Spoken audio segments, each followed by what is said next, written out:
So మనం ఇప్పుడు Korean spicy noodles taste చేయబోతున్నాం.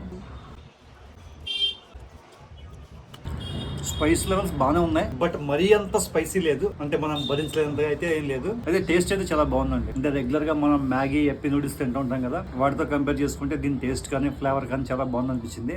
Hello everyone, this is CK. Welcome to my page the Hyderabad blogger. నాకు నచ్చిన food, నేను టేస్ట్ చేసిన ఫుడ్ మీతో షేర్ చేసుకుంటాను. మీకు కూడా తినాలి అనిపిస్తే ఓసారి ట్రై చేసేయండి. Let's start the video.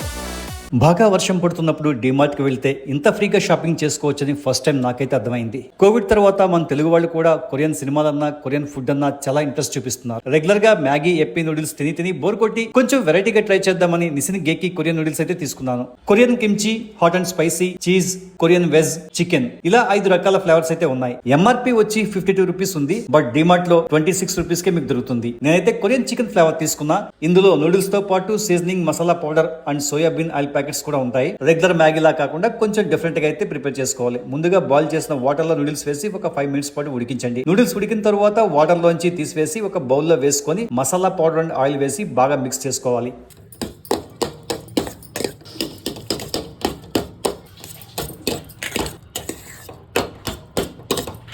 Regular గా మీరు మ్యాగీ అవన్నీ తిని బోర్ కొడితే దీన్ని తప్పకుండా ట్రై చేయండి. ఫుల్ సాటిస్ఫై అవుతారు. Thank you.